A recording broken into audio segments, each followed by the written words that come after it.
హల్లెలూయా. మన ప్రభు అయిన యేసుక్రీస్తు నామములో మీకు శుభములు. మేలుకున్నారా? దేవుని వాక్యం వినడానికి సిద్ధంగా ఉన్నారా? రండి, ఒక చిన్న ప్రార్థన. పరిశుద్ధుడా, నీకు వందనములయ్యా. నీ వాక్యం వినడానికి మా హృదయాలను సిద్ధపరచుకొని, నీ మాటలు మా హృదయంలో భద్రపరుచుకొని దినదినాభివృద్ధి పొందినట్లుగా నీ బిడ్డలందరినీ దీవించము, మా హృదయాలను సిద్ధపరచమని క్రీస్తు నామములో అడుగుచున్నాను తండ్రి. ఆమేన్. అవునండి, మీరు దేవుని వాక్యం వింటున్నప్పుడు దేవా నాతో మాట్లాడు అని ప్రార్థనతో మీరు వింటే అది మీకు మేలు కలుగుతుంది. మీరు మాట్లాడుకుంటూ వాక్యం వింటే కనుక గలిబిలిగా ఉంటుంది, అసలు ఏం వినబుద్ధి లేదు, ఏం విన్నారో కూడా మీకు అర్థం కాదు. కాబట్టి ఏకాంతంగా మరి మీరు దేవుని వాక్య ధ్యానం వింటున్నప్పుడు ప్రశాంతంగా, అందరూ కూర్చున్నా పర్లేదు, బట్ ప్రశాంతంగా దేవుని మాటలను ఆశతో వినండి. నీతోనే దేవుడు ప్రతిరోజు మాట్లాడుతున్నాడు, నాతోనే మాట్లాడుతున్నారని మాకు అనేక మంది చెప్తున్నారు. మీరెవరో తెలియదు, మీరు ఎక్కడి నుంచి వీక్షిస్తున్నారో తెలియదు, మీ అవసరం ఏంటో తెలియదు, కానీ దేవుడు పరిశుద్ధాత్మనిచ్చిన సందేశాలను మీదో తీసుకొస్తుండగా ప్రతి వారి హృదయ అవసరత తీర్చబడుతుంది. ఇవాళ శుక్రవారం అండి, ఉపవాస ప్రార్థన. ఈ నూతన సంవత్సరంలో ఉపవాస ప్రార్థన యొక్క ప్రాముఖ్యతను మీరు గుర్తిస్తే మీ సమస్యలు తీరిపోతాయండి. మనం దేవుని సన్నిధిలో మొరపెట్టుకున్నప్పుడు మనకున్నటువంటి ప్రతి ఆటంకాలు తొలగిపోతాయి, బంధకాల నుంచి విడిపించబడతాం. ఆంగ్లదేశ పౌస్తులను పిలువబడినటువంటి జాన్ వెస్లీ ఆనాటి క్రైస్తవ పరిస్థితిని చూసి కనీసం సంఘం వారానికి 2 సార్లు ఉపవాసం ఉండాలి అని బుధవారము, శుక్రవారం ఉపవాస ప్రార్థనలు ఏర్పాటు చేశాడు. ఒకవేళ శుక్రవారం కాకపోతే కొందరు శనివారం. కాబట్టి ఈరోజు మన కల్వరి చర్చిలో ఉపవాస ప్రార్థన ఉంది. వాళ్ళ ఎక్కువసేపు ఉంటున్నాం, 7 గంటల ప్రార్థన. మీరు కూడా మా ప్రార్థనలు ఏకీభవించండి. మీరు ఇళ్లలోనే ఉంటారు కాబట్టి. మా చర్చ్ మెంబర్స్ అయితే ఎంతో దూరాల నుంచి వస్తారు. అది తెల్లారుతున్నా కూడా వాక్యానుసారంగా వారి హృదయాలను సిద్ధపరచుకొని, వాళ్ళ భారాలను కొబ్బరించుకొని, వారి ఏకుల కొరకు మేము విజ్ఞాపన చేయడానికి ఏకీభవిస్తున్నాం. మీరు కూడా పార్టిసిపేట్ చేయండి. దేవుని చిత్తమైతే 15వ తారీఖు విజయవాడలో, 16వ తారీఖు అవినిగడ్డలో గెట్టుగదల్లోనే వీటి కోసం కూడా ప్రార్థించాలి. ఈరోజు వాక్యాన్ని మనం చూసినట్లయితే, దేవా, కీర్తన 139, 23 ఇక్కడ మంచి ప్రార్థన ఉందండి. ప్రార్థన అనగానే మనం పెద్దలు ఇష్టపట్టుకొని దేవుడి దగ్గరికి వెళ్ళిపోతాం. నాకు అది కావాలి, ఇది కావాలి, ఇది కావాలి, ఇచ్చే. అది కాదండి ప్రార్థన. ప్రార్థన ప్రభువును స్తుతించుతూ ప్రారంభించండి. ఉన్నదాన్ని, ఇచ్చిన దాన్ని బట్టి ప్రభువును స్తుతించు. అసలు ప్రార్థన ప్రారంభం ఎవరికి నువ్వు చేస్తున్నావు ప్రార్థన? Who is he? ఎంత గొప్ప దేవుడిని అడుగుతున్నాం మనం. సర్వాధికారి, సర్వశక్తిమంతుడు, ఆది సంభూతుడు, నాకు అసాధ్యమైంది లేదన్నవాడు, 10,000లో గుర్తించగలిగిన వాడు. ఆయనకు మనం ప్రార్థిస్తున్నప్పుడు నా వంటి వాడు, నీ వంటి వాడు మరొకడు లేడు ప్రభువా, నీవేమైనా చేయగలవు నాయన అన్న భావం తెలుసుకోవాలి. మనం ఎవరిని అడుగుతున్నామో తెలిస్తే అడిగేవి చాలా ప్రత్యేకంగా ఉంటాయండి. ఉన్నదాన్ని బట్టి ప్రభువుని స్తుతించు. అంటే వస్తువాహనాలు అడగక్కర్లేదండి. మీకు ఏం కావాలనో ఆయనకి తెలుసు. మొదటగా మనం వాటిని రిసీవ్ చేసుకోవడానికి సిద్ధంగా ఉన్నామా? నాకు ₹1,00,000 కావాలి ప్రభు అంటే సంచి ఏదని అడిగితే సంచి తెచ్చుకోలేదు అంటే ఎట్లా కుదురుద్ది? ఏంటండి, నాకు చాలా దీవెనలు ఇచ్చేయి అంటే ఎక్కడ పెట్టుకుంటావని అడిగితే ఆలోచించి చెప్తానంటే ప్రయోజనం ఏముంది? నువ్వు మోయగలిగినంత, నువ్వు భరించగలిగినంత, నువ్వు హ్యాండిల్ చేయగలిగినంత మట్టుగా దేవుడు దీవిస్తాడు. కాబట్టి మళ్ళీ ఇస్తాడు. ఒకేసారి అమాంతంగా సంవత్సరం అంతటికి ఇవ్వాలి ఇచ్చేసి నేను రానిపోయా అని చెప్పేవాడు కాదండి ఆయన. యెహోవా ఈరే, ఏ క్షణానికి ఆ క్షణం, ఏ సమయానికి ఆ సమయం, ఎప్పటికప్పుడు నీకు ఏది కావాలో అది ఇస్తాడు. బిగపట్టుకునేవాడు కాదు, ప్రేమ కలిగిన తండ్రి. మనం చేయాల్సిన ప్రార్థన ఏంటంటే మన హృదయాన్ని సిద్ధపరచుకోవాలి. ఇక్కడ దావీదు చేసిన ఈ ప్రార్థన చూడండి. దేవా దేవా నన్ను పరిశోధించి నా ఆలోచన తెలుసుకొనుము. 23వ వచనం అండి. దేవా నన్ను పరిశోధించి నా హృదయమును తెలుసుకొనుము, నన్ను పరీక్షించి నా ఆలోచనను తెలుసుకొనుము. నన్ను పరిశోధించి నన్ను పరీక్షించి ఏం తెలుసుకోవాలంట? నన్ను పరిశోధించి నా హృదయాన్ని తెలుసుకో. నీ హృదయ స్థితి నీకు తెలుసా? అసలు మీ హృదయ స్థితి మీకు తెలుసా? Do you know your own nature? నువ్వు ఏ సమయంలో ఎలా ప్రవర్తిస్తున్నావు అన్నది నువ్వు ఎప్పుడైనా గ్రహించుకున్నావా? నీ హృదయము ఎంత హీన స్థితికి దిగజారిపోతుంది అన్నది గుర్తించావా? హృదయము అన్నిటికంటే మోసకరమైనది, అది ఘోరమైన వ్యాధి గలది. దానిని గ్రహించుకోగలిగిన వాడు ఎవడో? నీ మోసకరమైన హృదయము నిన్నే మోసం చేస్తుంది. అందుకే ప్రతి మనుషుడు నేను సరిగా నువ్వే సరిలే అంటాడు. చూడండి, ప్రతివాడు అట్ట అంటాడు. నేను చిన్న పాపిని, నువ్వు పెద్ద పాపి అంటాడు. కాకపోతే నేను బాగున్నానులే, నువ్వే బాగలేదు అంటారు. తప్పులెన్ను వారు తొండములు తమ తప్పులు ఎరగరు. నీ స్థితిని నువ్వు ఎరగలేవు. నీ హృదయము తెలుసుకోవడం చాలా కష్టమండి. దేవునికే అర్థం కాదంటే నీ హృదయం అంత మోసకరమైంది. నీ హృదయంలో ఉందేదో, ఇశ్రాయేలు హృదయంలో ఏదో ఉందో, లోపల ఏముందో పరిశీలించాలని వారు అరణ్య మార్గంలో తీసుకెళ్ళాడంట. అరణ్య మార్గంలో శోధనలో అప్పుడు వాళ్ళ నిజ స్వరూపాలు బయటపడ్డాయి. సరుగుళ్ళు గొడుగుళ్ళు. నీ హృదయంలో ఎంత కక్ష ఉంది, ఎంత ద్వేషం ఉంది. అన్నీ బాగున్నప్పుడు నువ్వెందుకు కోపం ఉంటుంది నీకు? అన్నీ బాగున్నప్పుడు అందరూ పొగుడుతున్నప్పుడు నీకెందుకు అసూయ ఉంటుంది? నీకెందుకు బాధ ఉంటుంది? బట్ నీ హృదయంలో నుంచి ఎక్కడి నుంచి వస్తున్నాయి అనుకున్నారు? అకస్మాత్తుగా ఈ బ్యాడ్ ఎమోషన్స్, తప్పైనటువంటి కోపము, ద్వేషము, అసూయ, శరీరేచ్ఛలు, లోకాశలు, ఇవన్నీ దాచిపెట్టబడింది నీ హృదయంలో. నా హృదయాన్ని పరిశోధించి, నాయన నా హృదయమును పరిశోధించి నా హృదయం తెలుసుకో, నన్ను పరీక్షించి నా ఆలోచనలు తెలుసుకో. మన ఆలోచనలన్నీ తిరిగే స్థలమేనండి హృదయం. It's the factory. నువ్వు ఏం ఫీడ్ చేస్తావో ఫ్యాక్టరీలో అది అవుట్కమ్ వస్తుంది. చాక్లెట్ ఫ్యాక్టరీలో షుగరు అవన్నీ వేస్తారు కాబట్టి చాక్లెట్లు వస్తాయి. సిమెంట్ ఫ్యాక్టరీలో సిమెంట్ రోళ్ళు వేస్తారు కాబట్టి సిమెంట్ వస్తుంది. నీ హృదయంలో నువ్వు ఏం వేసుకుంటున్నావో, లోకము, పాపము, శరీరేచ్ఛలు, లోకాశలు, కోపతాపాలు, వస్తువాహనాలు, ఇవే పెట్టుకుంటే వాటినే నువ్వు ప్రొడ్యూస్ చేస్తావు. నీ ఆలోచనలు ఏంటి? నీ పొద్దున లేస్తే నీ ఆలోచన ఏంటి? మేలు చేద్దామనే ఆలోచన ఉందా? ప్రేమ చూపించాలనే ఆలోచన ఉందా? పరిశుద్ధంగా బ్రతకాలనే ఆలోచన ఉందా? దీనులకు అండగా ఉందామనే ఆలోచన ఉందా? నీతి న్యాయాలు కలిగి బ్రతకాలనే ఆలోచన ఉందా? అన్ని ఆలోచనలు కుయుక్తితో నిండినవి, పన్నాగాలతో నిండినవి, దురాశలతో, శరీరాశలు, లోకాశలతో నిండిపోతున్నారు. దావీదు అంటున్నాడు, నా ఆలోచనలు తెలుసుకో అయ్యా, నా ఆలోచనలు తెలుసుకో. ఎక్కడో ఒక చేతైన వేరు పుట్టి నన్ను చెడుగు లాగేస్తుంది. నా ఆలోచనలు తెలుసుకొనుము, నా హృదయాన్ని తెలుసుకొనుము. ఈరోజు ఇలాంటి ప్రార్థనలు చేయటం లేదండి.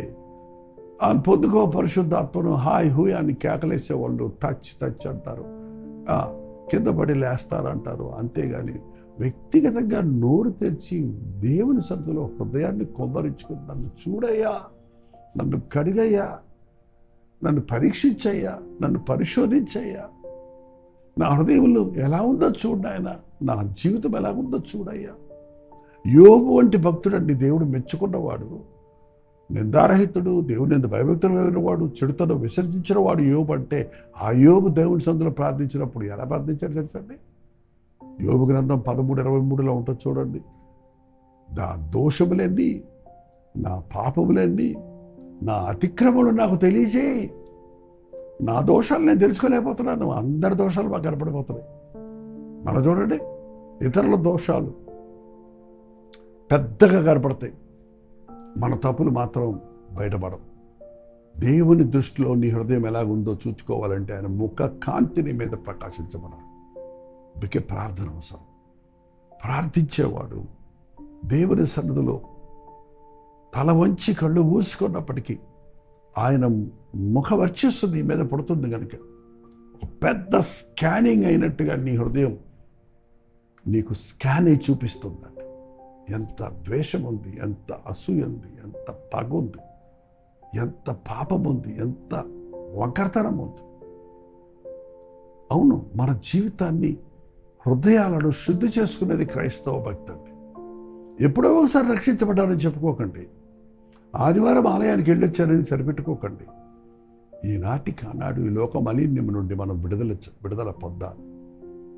ఈ లోకమంతా పాపం, ఎక్కడ చూసిన ఆకర్షణలు. ఈ ఘోరమైన వ్యాధి కలిగింది ఏమంట, మోసకరమైంది ఘోరమైన వ్యాధి కలిగింది. వ్యాధి వచ్చినాడు చూడండి, జ్వరం వచ్చినాడు చూడండి, స్వీట్ ఇచ్చితే ఇది చేదంటాడు వాడు. అది స్వీటే, కానీ వాడి నోట్లో చేదుంది. ఈరోజు పాపానికి అలవాటు పడిపోయినోడికి ప్రభు అంటే ఇష్టం ఉండదు. ఎందుకు నిర్హేతకంగా ప్రభువును దూషిస్తున్నారు? ఈనాడు కూడా క్రైస్తవులను ఎందుకంటే హింసిస్తున్నారు? వాళ్ళు ఎవరు అపకారం చేయరే. దేవుని బిడ్డలు అపకారం చేయటం లేదు కదా.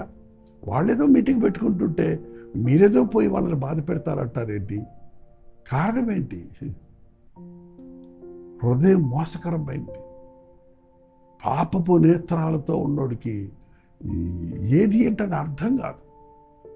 నీ మనోనేత్రాలు తెరబడినప్పుడు దేవుని యొక్క ఈ యుగ సంబంధమైన దేవత అవిశ్వాసులైన వారి మనోనేత్రాలు గుడితెర గలు చేసింది కాబట్టి వాళ్ళు క్రీస్తులో ఉన్న గొప్పతనాన్ని చూడలేకపోతున్నారు. నువ్వు దేవుని సన్నిధిలోనికి వెళ్ళినప్పుడు నీ హృదయాన్ని నీవు చూసుకోగలుగుతావు. నీ హృదయ స్థితిని నీవు గ్రహించుకోగలుగుతావు. దేవా, నా నోటి మాటలు, నా హృదయ ఆలోచనలు నీకు అంగీకారంగా చేయమని అడుగుతాం.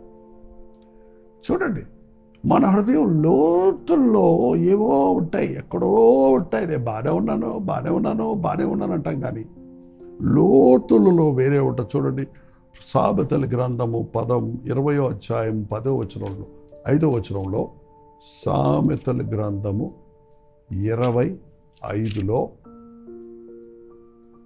20వ అధ్యాయం 5వ వచనంలో, నరుని హృదయంలోని ఆలోచన లోతు నీళ్ల వంటిది.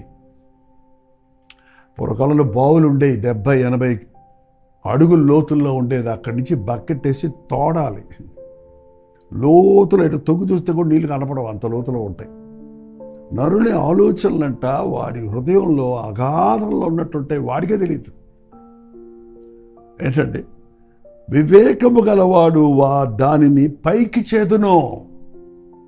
ఆ ఆలోచనలు వివేకం కలిగిన వాడు, దేవుని యందు భయభక్తులు కలిగిన వాడు తన హృదయాంతరేంద్రియాలలో ఉన్న పరిస్థితిని, నిజస్థితిని పైకి తీసుకొస్తాడు, నోటితో ఒప్పుకుంటాడు. హృదయం లోపట ఉండి పెత్తనం చేస్తున్న ఆలోచనలకు లొగ్గక ఆలోచనలు కక్కిపడేస్తాడు. చూడండి, ఒక్క రోజులో ఎవరు హంతకులుగా మారలేదు, వ్యభిచారులుగా మారలేదు, పాపులుగా దుర్మార్గులుగా మారలేదండి. అది అంతరంగంలో నువ్వు కనిపెట్టలేదు, నీలో అంత నీచ స్వభావం ఉందని. అందుకే నన్ను పరిశోధించు, పరీక్షించు, నీకు ఆయాసకరమైన మార్గము నా యందు ఉందేమో చూచి నీ నిత్య మార్గంలో నన్ను నడిపించమన్న దావీదు ప్రార్థిద్దాం. తవలవచ్చండి. పరిశుద్ధుల నీకు వందనములయ్యా. మోసకరమైన మా హృదయాన్ని ఎరుగుట కొరకు ఎప్పటికప్పుడు నీ సన్నిధిలో మోకరించి నీ ముఖకాంతిలో మా హృదయ స్థితిని చూచుకొనుటకు, ఘోరమైన వ్యాధితో ఉన్న ఈ హృదయము క్రీస్తు రక్తంలో కడగబడి క్రీస్తు యొక్క సువార్త ప్రకాశమును చూచినట్లుగా, నీ సాక్షులుగా బ్రతుకున్నట్లుగా పరిశుద్ధాత్మతో మా హృదయాలను నింపి క్రీస్తు కొరకు జీవించే జీవితాలను కలిగి ఉండటకు మా ఒక్కొక్కరికి నీ సహాయం చేయమని క్రీస్తు నామములో అడుగుచున్నాను తండ్రి. ఆమేన్. తండ్రి అయిన దేవుని యొక్క ప్రేమయు, కుమారుడైన క్రీస్తు యొక్క కృపయు, ఆదరణకర్త అయిన పరిశుద్ధాత్మ యొక్క సహవాసములు కూడి వచ్చిన మనందరికీ ఇప్పుడు సదాకాలము తోడయుండునుగాక. ఆమేన్. దేవుని స్తోత్రం. మీ ప్రార్థన వసతులు భారాలు 9540 ఫోన్ వచ్చినప్పటికీ మిగతా దేశాల్లో 9100100 నెంబర్కి తెలియచేయండి. ఉచితమైతే మధ్యాహ్నం 3 గంటలకు హెచ్చరిక, అలాగే రాత్రి 9 గంటలకు కల్వరి ప్రతిధ్వనిలో కల్వరి చర్చిలో జరిగే ఉపవాస ప్రార్థన లింక్ ఇస్తాం. మాతో పాటు ప్రార్థనలో ఏకీభవించండి. అంతవరకు దేవుని మహాకృప మీకు తోడైన గాక.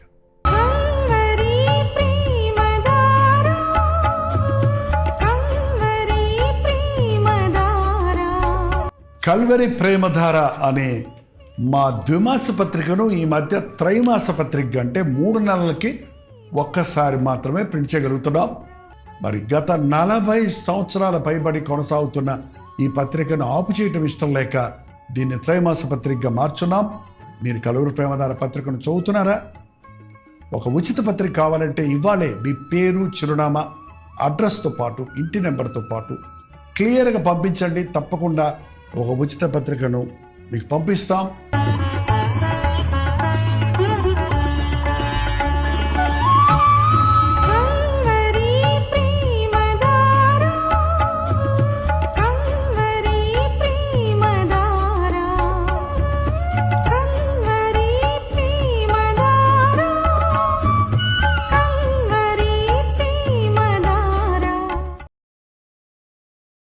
హల్లెలూయా, దేవునికి స్తోత్రం. దేవుని మహాకృప వల్ల ఈ నూతన సంవత్సరంలో ప్రవేశించి ముందుకు వెళ్తున్నాం కదా. ఈ జనవరి 15వ తారీఖు కల్వరి ఇవాంజలికల్ ఫెలోషిప్ యొక్క 44వ వార్షికోత్సవం. 54 సంవత్సరాల నుంచి నేను సేవ చేస్తున్నాను. 44 సంవత్సరాల నుంచి కల్వరి ఇవాంజలికల్ ఫెలోషిప్ అనే బ్యానర్ మీద, అలాగే జైపాల్ ఫౌండేషన్స్ అనే బ్యానర్ మీద మరింత విస్తారమైన సేవ చేయడానికి దేవుడు భాగ్యం ఇచ్చాడు. రేడియో ప్రోగ్రామ్స్ ద్వారా, టీవీ ప్రోగ్రామ్స్ ద్వారా, సోషల్ మీడియా ద్వారా, వాంగ్మయం ద్వారా, గెట్ టుగెదర్ల ద్వారా, ఉద్యోగ సభల ద్వారా అనేక ప్రాంతాల్లో అనేకులకు అనుదినము దేవుని వాక్యం అందించే భాగ్యం నాకు ఇచ్చున్నాడన్న సంగతిని మీరు బాగా ఎరుగుదురు. ఈ కల్వరి పరిచర్యల ద్వారా ప్రత్యక్షంగా పరోక్షంగా మీరు మేలు పొందిన వారైతే మీరు కూడా ఇందులో పాలిభాగస్తులే. ఈ ఆనందాన్ని ఈ సందర్భంగా దేవుడు మనకిచ్చే వాగ్దానాలను, సందేశాలను పొందుకొనుటకు ఈ జనవరి 15వ తారీఖు విజయవాడలో ద వెన్యూ కన్వెన్షన్ సెంటర్లో ఒక ప్రత్యేకమైన గెట్ టుగెదర్ను ఏర్పాటు చేస్తున్నాం. విజయవాడ పరిసర ప్రాంతాల్లో ఉన్న మీరందరూ వస్తారని మధ్యాహ్నం 2 గంటల నుంచి 5 గంటల వరకు, 6 గంటల నుంచి 10 గంటల వరకు 2 సెషన్స్గా ఈ మీటింగ్ పెడుతున్నాం. రండి, మీ సాక్ష్యాలను పంచుకోరండి, దేవుడిచ్చే వాగ్దానాలను పొందుకోరండి. మన ముందున్న నూతన సంవత్సరంలో దేవుని సాక్షులుగా, దేవుని మహింపరచువారిగా జీవించుటకు, దేవుని అభిషేకమును పొందుటకు ప్రార్థనాపూర్వకంగా దేవుని సన్నిధిలో కనిపెడదాం. మీ స్నేహితుల్ని, బంధువులను కూడా ఆహ్వానించండి. విజయవాడ పరిసర ప్రాంతాల్లో ఉన్నవారు కూడా మీరు పాల్గొని దైవాశీర్వాదాలు పొందండి. ముఖాముఖిని చూడడానికి, వ్యక్తిగతంగా నేను ప్రార్థించడానికి కూడా ఆశపడుతున్నాను. తప్పకొస్తారు కదా. వివరాలు కావాలంటే కింద QR కోడ్ ఉంది, లేకపోతే ఫోన్ నెంబర్లు ఉన్నాయి. వాట్సాప్ మెసేజ్ పెట్టండి, మరిన్ని వివరాలు మీకు తెలియజేస్తారు. రండి, దీవించబడండి.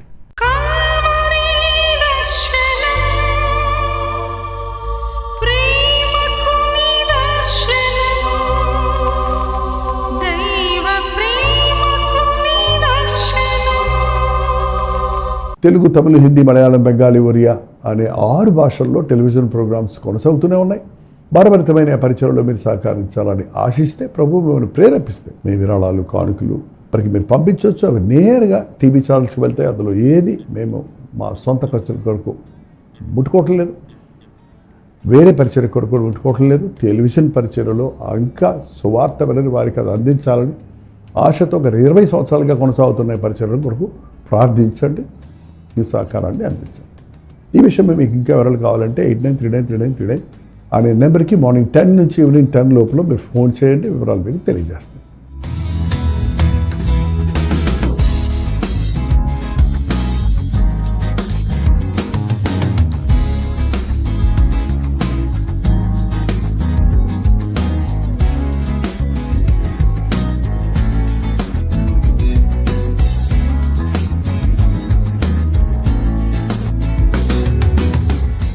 హల్లెలూయా.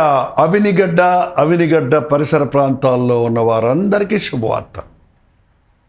ప్రభుచితమైతే ఈ జనవరి 16వ తారీఖు అవినిగడ్డలో కృష్ణా జిల్లాలో వన్ డే గెట్ టుగెదర్ ప్రత్యేకంగా ఏర్పాటు చేస్తున్నాం. కల్వరి దర్శనం టీవీ కార్యక్రమాలు వీక్షిస్తున్న మిమ్మల్ని అందరినీ, కల్వరి ప్రతిధ్వనిలో పాల్గొంటున్న, సోషల్ మీడియా ద్వారా దేవుని వాక్యాన్ని వింటున్న మిమ్మల్ని అందరినీ ముఖాముఖిగా చూడాలని, వ్యక్తిగతంగా ప్రార్థించాలని, మనందరం కలిసి దేవుని వాక్యాన్ని ధ్యానించి ఆధ్యాత్మికంగా ఈ నూతన సంవత్సరంలో బలపడి ముందుకు సాగినట్లుగా దేవుని అభిషేకమును పొందుకున్నటకు ఈ వన్ డే గెట్ టుగెదర్ను ఏర్పాటు చేస్తున్నాం. మధ్యాహ్నం 2 గంటల నుంచి 5 గంటల వరకు, 6 గంటల నుంచి 10 గంటల వరకు 2 సెషన్స్గా ఈ గెట్ టుగెదర్ ఉంటుంది కనుక తప్పక హాజరవ్వండి, దేవుని దీవెనలను పొందండి.